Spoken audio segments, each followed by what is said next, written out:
Em junho de 2023, um desembargador aqui do TJDFT determinou a suspensão do processo por superagendamento em razão de ser analisado se o decreto 11.150 ele é ou não constitucional. Então, foi instaurado o procedimento de arguição de inconstitucionalidade do decreto 11.150. Esse decreto, para você que não se lembra, estabeleceu como mínimo existencial R$300. Para caracterizar uma pessoa como superendividada, ela precisa receber menos do que R$300, que é um valor praticamente irrisório, pessoal, inclusive inferior a um salário mínimo. No ano passado, esse valor do mínimo existencial ele foi majorado para R$600, que praticamente não alterou nada em relação a esse mínimo existencial tão pequeno. Já existem 3 ações no Supremo Tribunal Federal que discute se esse decreto 11.150 se ele é ou não constitucional. Mas, voltando aqui para o processo, aqui no TJDFT, esse desembargador também resolveu analisar se esse decreto ele é ou não constitucional. Daí foi instaurado o procedimento chamado incidente de arguição de inconstitucionalidade desse decreto. E no dia 29 de fevereiro de 2024, finalmente foi julgado essa ação que discutia se esse decreto é ou não constitucional. Então, no vídeo de hoje, vou mostrar para vocês como foi o julgamento desse processo. No caso, o número do acórdão é o 1820051. Então, se você quiser pesquisar para poder ter o acesso ao inteiro teor desse acórdão, você acessa o site TJDFT e lá você pesquisa por esse número e vai encontrar o inteiro teor do acórdão, tá ok? Então, aqui é a ementa, onde ele traz aqui o resumo se esse decreto ele é ou não constitucional, mas vou aqui para a parte principal, pessoal. Aqui é a explicação um pouco mais técnica, então eu vou trazer para vocês aqui só os principais pontos de uma forma que vocês consigam. Aqui o tribunal quis analisar se o TJDFT ele tem essa competência de declarar se um decreto ele é ou não constitucional. Então ele começa explicando aqui que o decreto 11.150 ele se trata de um ato normativo secundário. Então, em se tratando de um ato normativo secundário, em tese, o TJDFT ou qualquer outro tribunal inferior ao Supremo Tribunal Federal, ele teria essa competência de analisar se o decreto é ou não constitucional. Então, a discussão do TJDFT é se esse decreto 11.150 se ele atende à legalidade. Não está sendo analisado se esse decreto é ou não constitucional, se ele ofende ou não a Constituição Federal de 1988. Então ele traz aqui alguns julgados, o Supremo Tribunal Federal é que estabelece isso, que a competência do tribunal é para poder analisar esse caráter secundário, verificar se o decreto atendia ou não à legalidade. Tá? Então analisou, estou aqui alguns julgados aqui do Supremo Tribunal Federal, tratando sobre isso, e aqui ao final ele explica o seguinte: regra, somente os atos normativos primários podem ser objeto de controle de constitucionalidade, eis que retiram a sua validade diretamente da Constituição Federal. Por consequência, os atos normativos secundários, mesmo que sejam inconstitucionais, incorrem antes a crise da legalidade. Então ele quer dizer isso. Bom, a gente pode analisar aqui essa questão da legalidade. Mesmo que o decreto ele seja inconstitucional, cabe ao TJDFT, cabe ao Tribunal Inferior ao Supremo Tribunal Federal analisar esse ponto da legalidade e não da sua constitucionalidade.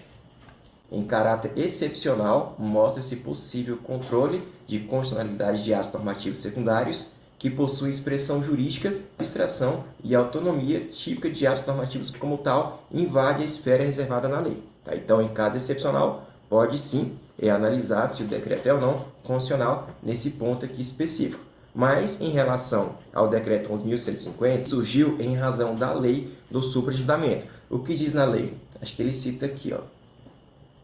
Então, essa aqui é a lei do superagendamento, que é a lei 14.181, que foi publicada no dia 1º de julho de 2021. Aqui diz que o mínimo existencial ele será regulamentado.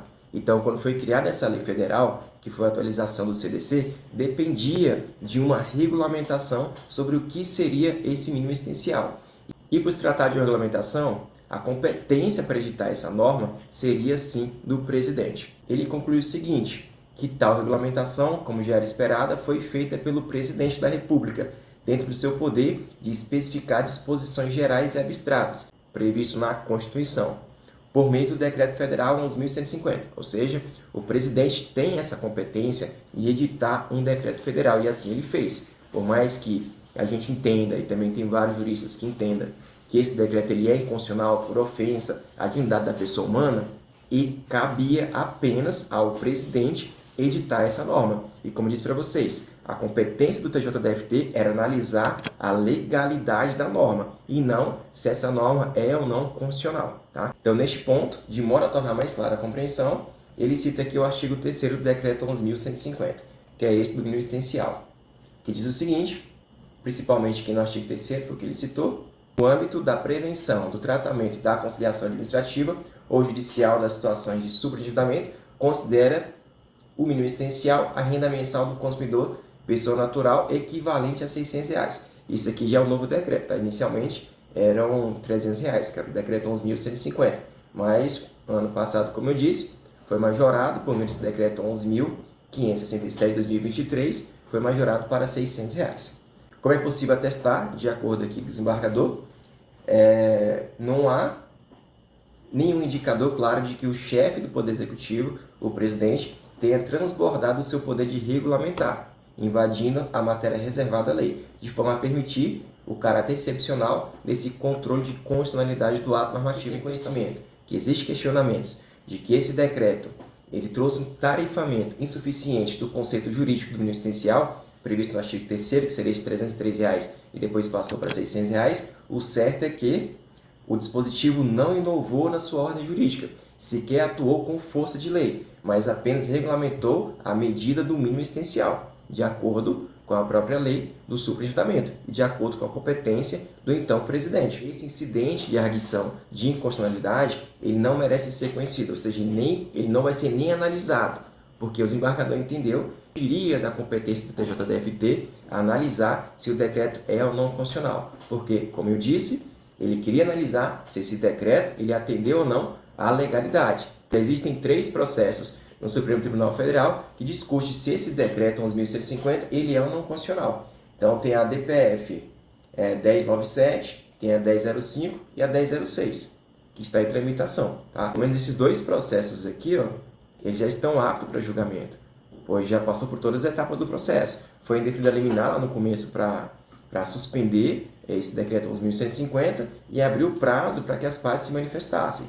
Pelo que eu vi, as partes já se manifestaram desde o ano passado, então agora pautar para julgamento essa matéria e a gente espera aí que esse decreto 11.150 seja declarado como inconstitucional. O fato de não ter sido conhecido esse incidente de arguição de inconstitucionalidade que foi proposto pelo próprio tribunal, não significa que o decreto 11.150 ele é constitucional. Não significa que será mantido como mínimo existencial R$ 600. Só não foi conhecido esse incidente, esse procedimento, pois competia ao TJDFT analisar só os aspectos formais e da legalidade do decreto 11.150. Então é isso aí, pessoal. Se você gostou desse conteúdo, não se esqueçam de se inscrever no canal e de curtir também esse vídeo e de compartilhar com seus amigos, tá bom? Um grande abraço a todos e até a próxima.